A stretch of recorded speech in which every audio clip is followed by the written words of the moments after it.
John, slow down. What do you mean? What do you mean she saw you naked? Like, how? Did you go just in the street? No.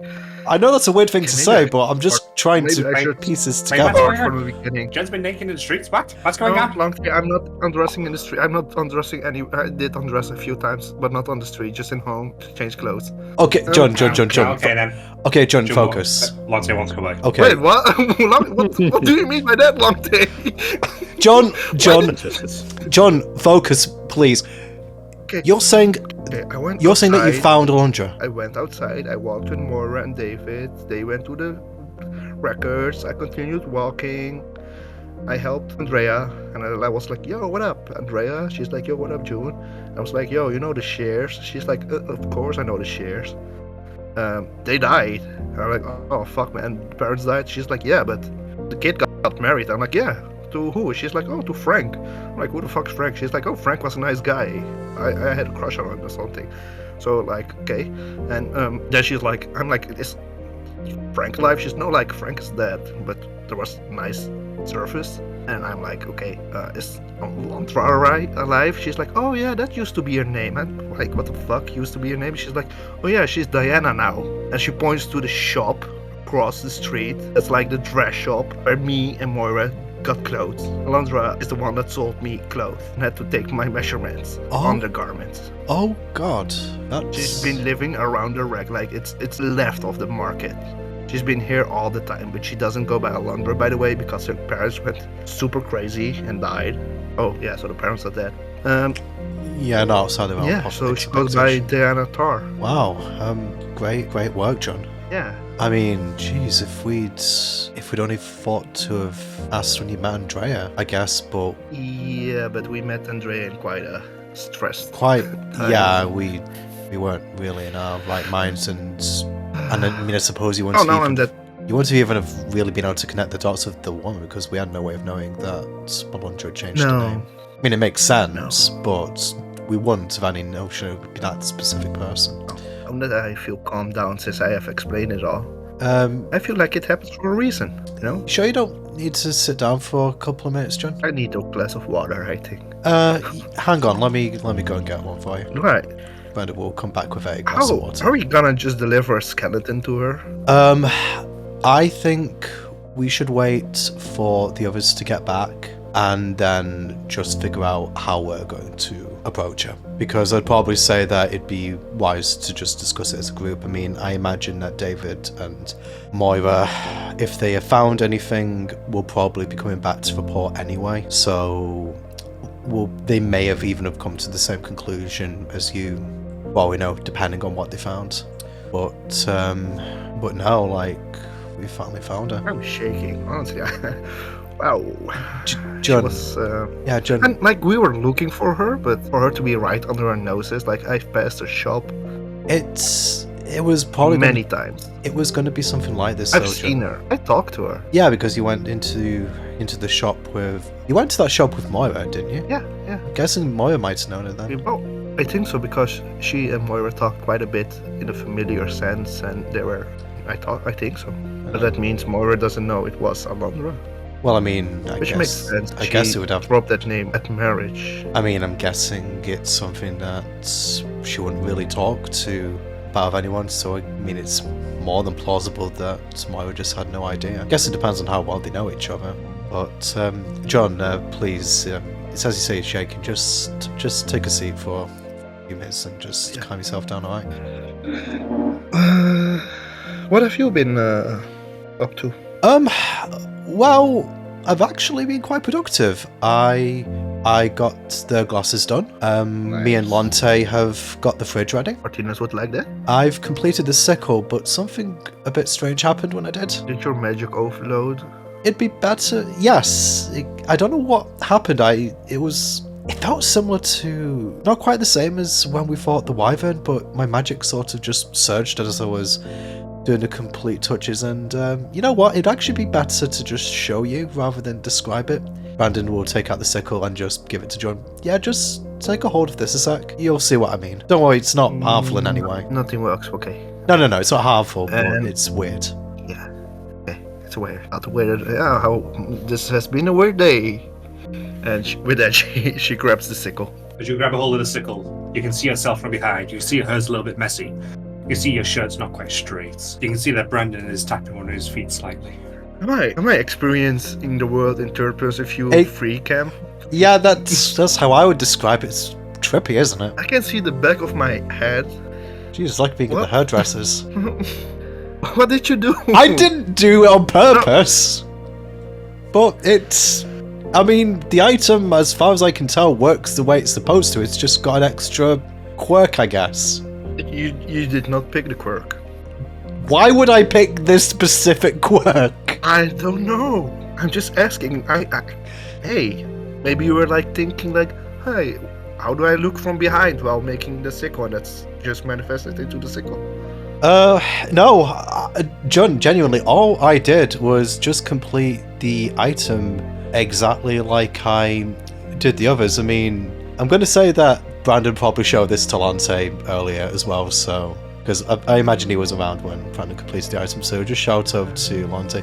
Yeah, Lante, you had no idea why this happened either, did you? Because I did precisely what we'd practiced when you initially showed me how to enchant things, and happened. Yeah, could be an amateur mistake. Could just be your magic's weird. To be fair, your magic is weird, so... I think it's probably... Well, I mean, I guess it could be a bit of column A, a bit of column B, but I didn't have any trouble with the enchanting glasses, and as far as I could tell, I approached the process in more or less the same way. Well, the diagram dip was different, I suppose, but the bag of holding functioned as intended. This just seems to be a bit of an outlier. Anything different change between now and then? Well, I mean, the most significant thing was that surge in magic. I mean, you saw what I was like after that battle, Lante. I mean, for God's sake, I awakened Moira's magic, sort of, with the after effects. With that. Oh yeah, most likely.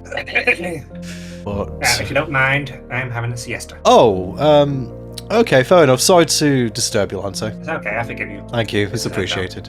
Rest well, enjoy your siesta. Bye-bye. Let me know if you run naked through the streets. I didn't run naked in the streets. I was naked in a dressing booth in a shop for clothing. So I can ascribe this to just a random effect. That name's good. I feel that you and Moira are trying to make that name stick, and if you keep going, it's probably going to work. We should call your section of the shop that, Random Brandon. Well, you know what? That actually got quite the ring to it. Do you engrave your name into the things you make? I mean, hadn't, but I could consider it, I guess. You should do that. It's cool. Like, leave your name in a nice way. Have to probably get some sort of graving tool. I don't know. But anyway, just whilst you and I are talking alone for a bit, I've been meaning to ask you: are you actually doing okay, generally? Yeah, I think. I'm okay. Holding on. Holding with the punches. I don't roll well with the punches. They hit hard.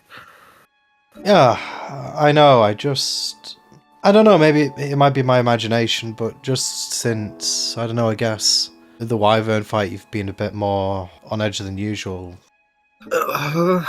Yeah. Well, who wouldn't be? It's crazy. As soon as I start thinking about it all, it's messed up. Yeah, I mean, now come to think about it, John, we haven't even really talked about the basics, like your change. I mean, things considered, I think you've actually coped really well. I have to be honest, John, I know you well enough by now to know that you're bottling things up. Yeah, you're right. If you remember, John, you were the one who kind of put me on to this whole thing of taking care of my mental health, and, you know, all these times that you spent listening to me online, I genuinely think that it's made me a better person. Frankly, John, your kindness is a great inspiration to me. Appreciate it. No, I just appreciate it. That nice thing to say. I know that you're reluctant to offload your burdens. I know it's not something that you tend to do, but you were there to talk sense into me the other day when I tried to go running off after that wyvern, so I'm going to repeat some advice that you once gave me. It's important to get things off your chest, and I'll always be there to listen if you need me. You've helped me, John, more than you know, over the 2 years that I've known you. So if there's anything that you want to get off your chest, I'm prepared here and now to listen to you. It's the least I can do for someone who has given me so much time and compassion both before and during our journey. I mean, obviously, John, I don't want to force you to have a discussion you don't want to.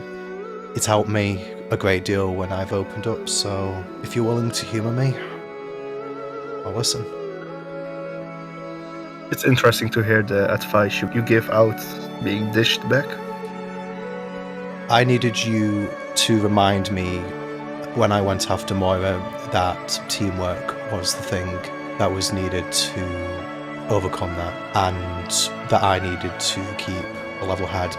I know that, especially in the fight yesterday, I didn't really take that advice as well as I could have. But John, you might have very well have saved my life by saying the right thing there, because I was fully prepared to go running into the mountains on a suicide mission. I'm glad you listened. So am I. It feels great to know that the advice I give does not fall upon deaf ears, and the things I say are taken, serious. John, I say this without any shame or compunction. You are my standard of what a good person should be. I benchmark my actions against you. I know you are a lot younger than me, but I don't think I've ever seen a better example of a decent human being than you. That's not flattery or false praise, I genuinely mean that. I know you long enough to know you do not say things like that.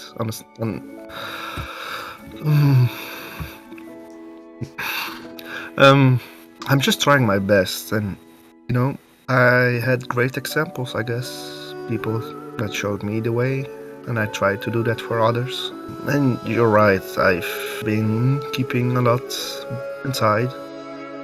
And I thought, it's just 1 or 2 issues. If I give it time, it will be better. But the issues continued coming. I don't even know where to start. From the beginning. Obvious thing is, the change. It's weird. I wouldn't say I gave it a spot, I just accepted it. And it helps that Moira helps me. There are little jokes about it, but nobody's been weird about it, so that helps. I do deliberately try not to draw any more attention to it than I need to. If I use the wrong pronoun sometimes, I'm not doing it for any other reason than sometimes I just forget.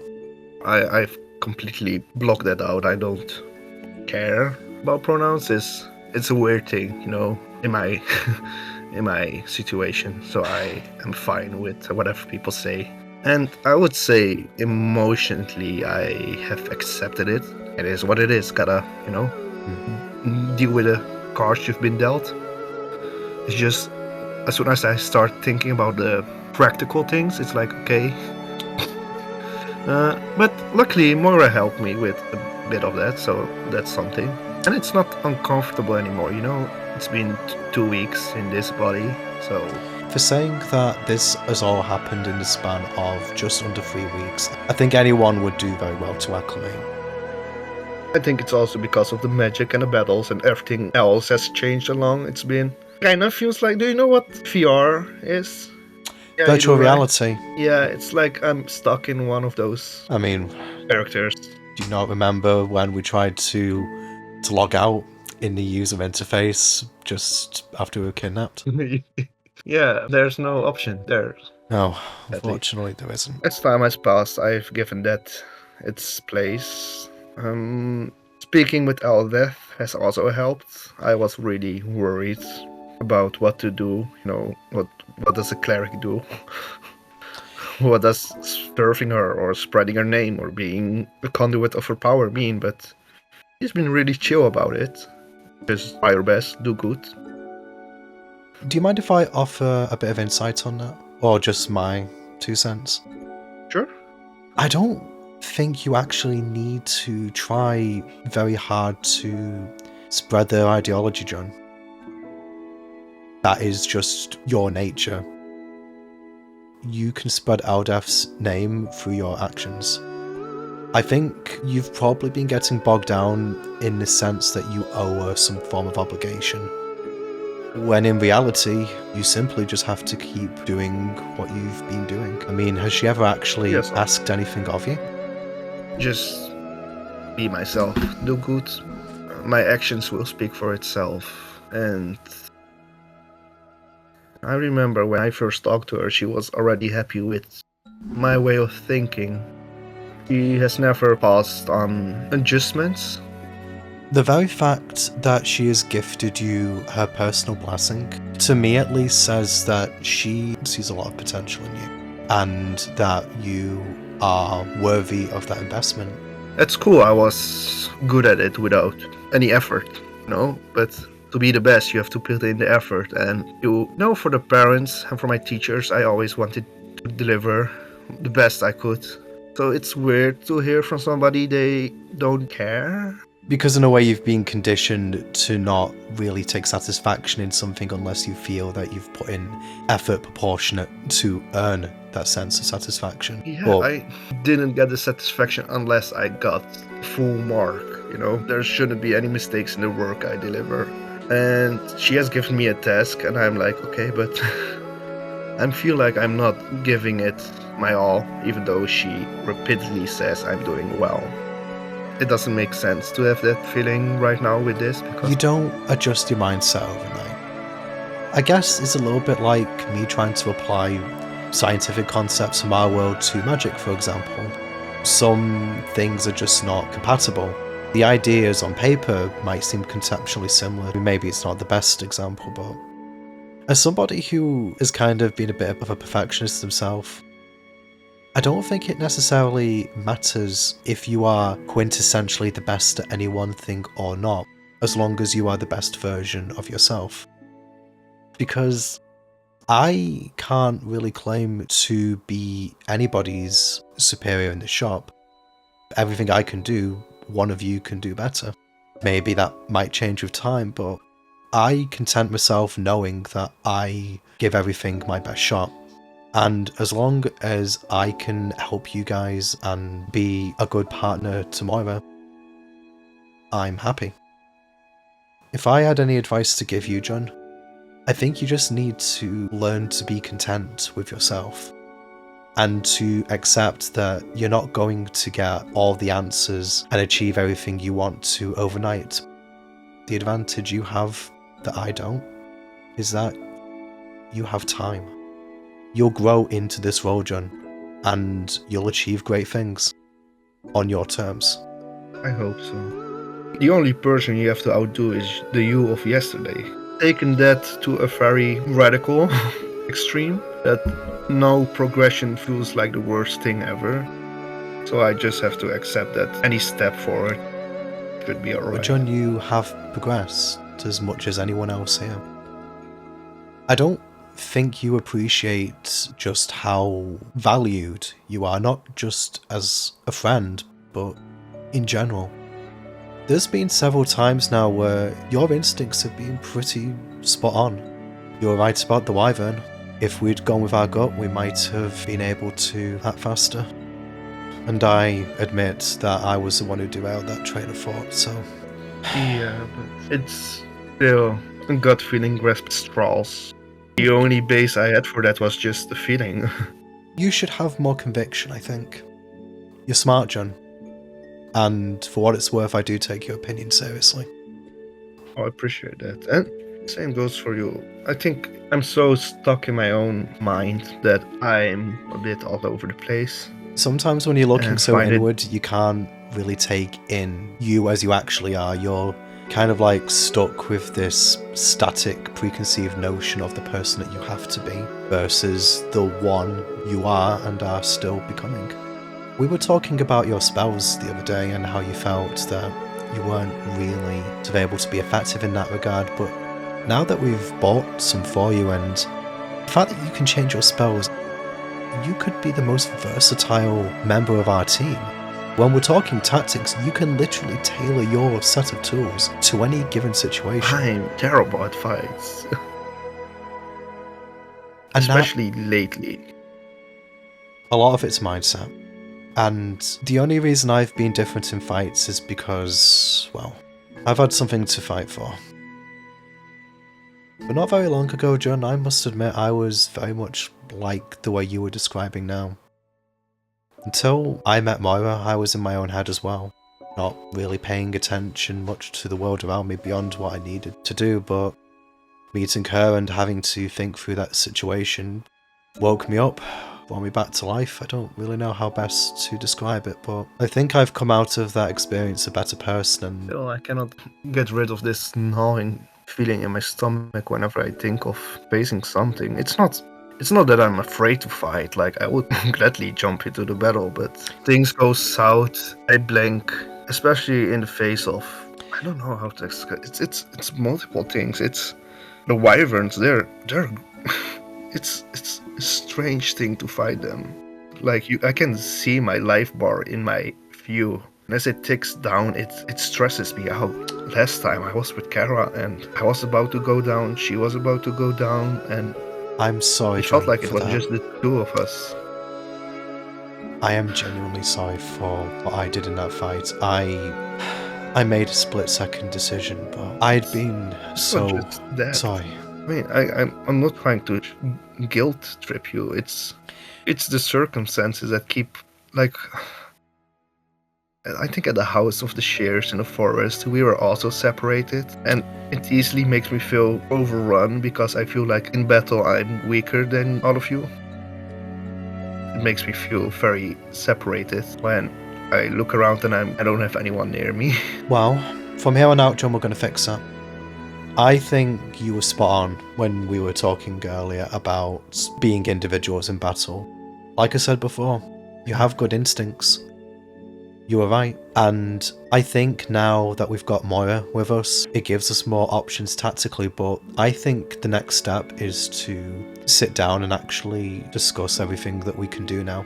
On that note, if you don't mind me changing the subject for a second, sorry. It's alright. I noticed something else about my magic when I was casting it in that fight. Last night? Yeah, I didn't really pay much attention to it at the time, just given how intense things were. But when I looked at my sheet, I have something called meta magic now. What does it mean in this context? Well, I seem to have gained the ability to sculpt my spells, kind of manipulate my magic in different ways. For example, I was able to cast 2 spells very quickly, where I could normally only cast 1. I also seem to have the ability to make a spell stronger after I've cast it. It's like the magic I cast, I can seem to manipulate it in 4 very specific ways, but I think maybe it's something worth going into more depth when the others are around or when we do these combat exercises, because I think it opens up some interesting options. I would like to get back to what we were discussing and just mention that as an aside because it was relevant. No, I will keep that in mind. No, I was just talking about stress. Is it stress? It might even be anxiety. I feel so incredibly, like, aside from facing freaking dragon face to face, like standing right in front of it, on this journey I felt really small.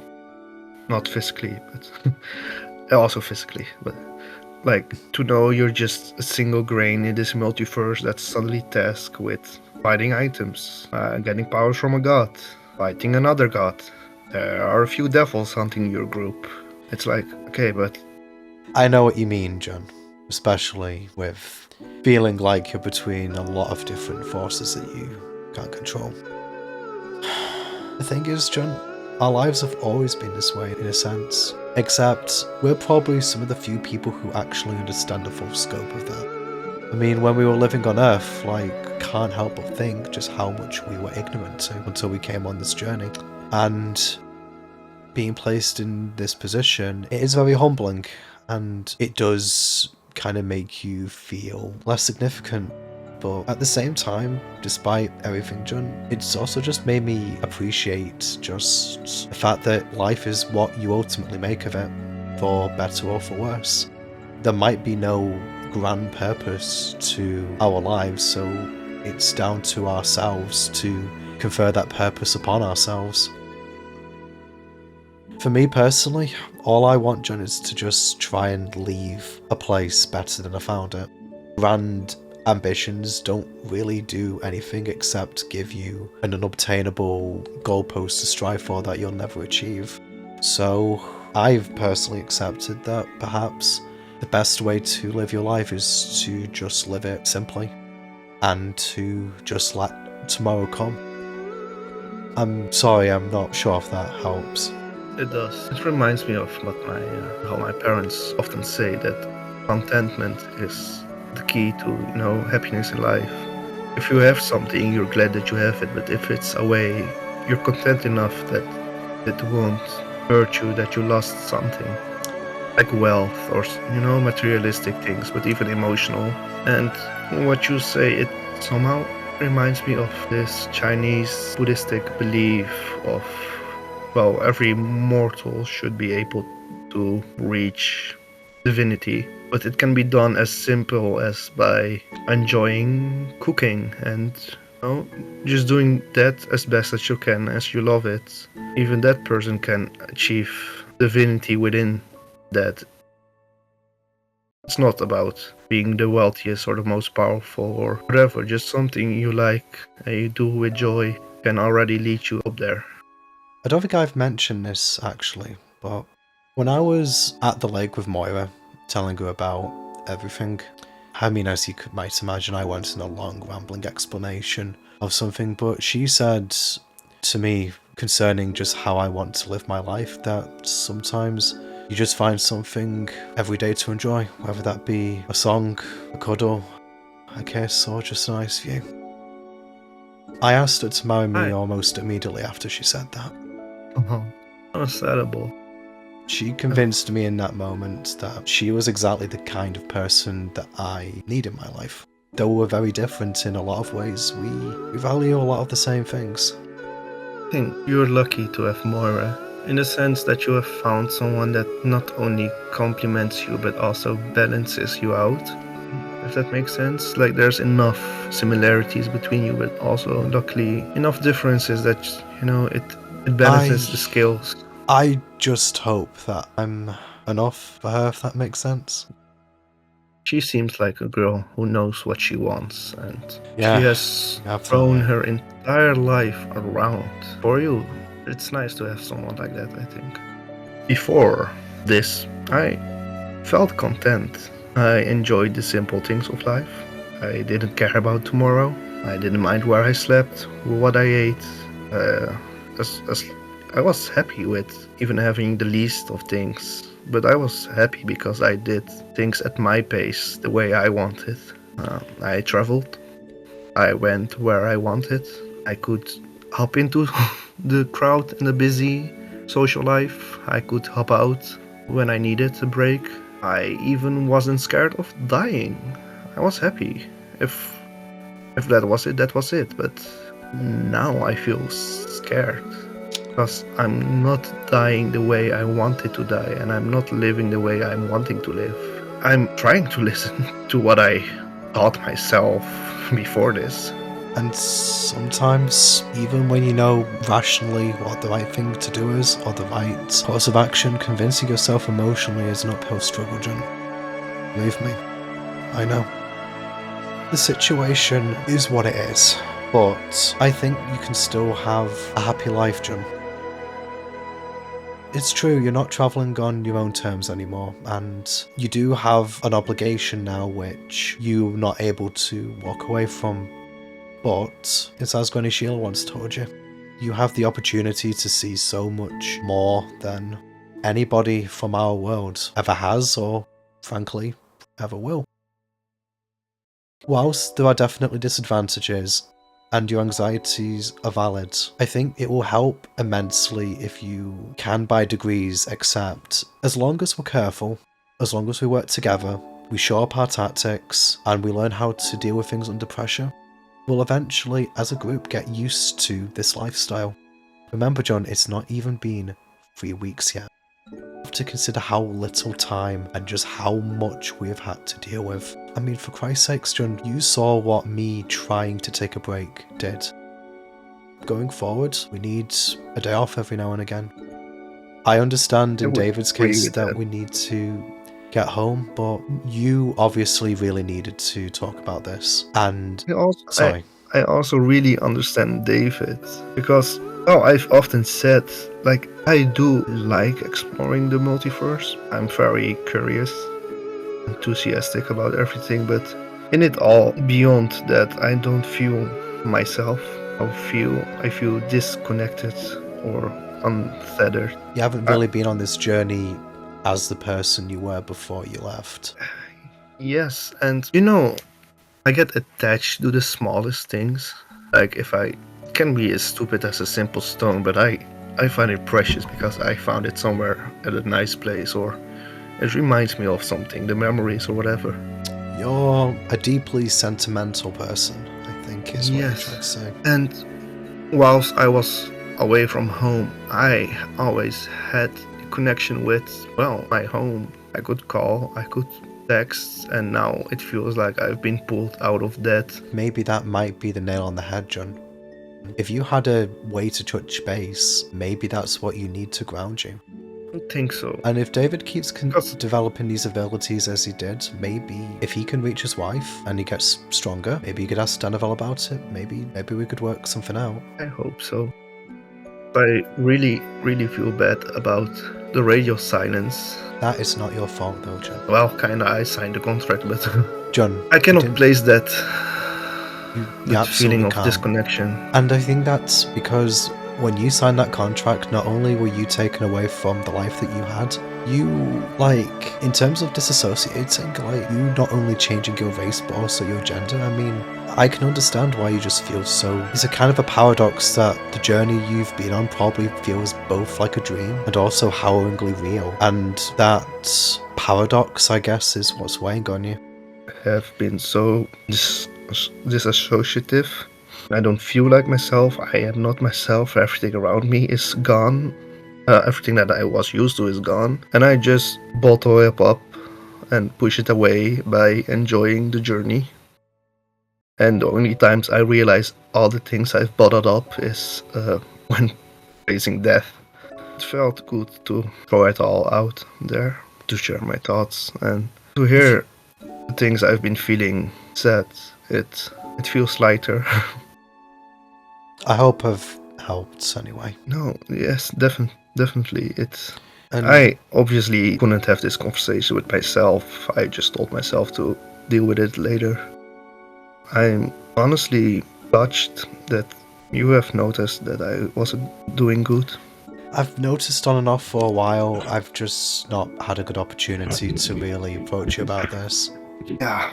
And I don't know. I mean, I know that probably some of your distress has been helping me and all of my problems. So I wanted to help you for a change, and I hope that I have. Yes. And I truly appreciate that you are, well, such a good friend. I learned from the best, John.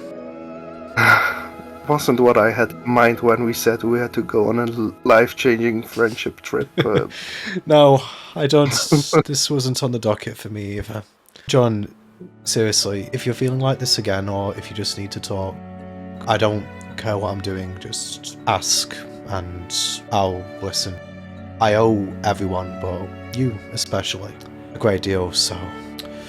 Right, well, I suppose we should just wait for David and Moira to get back and then figure out what to do next.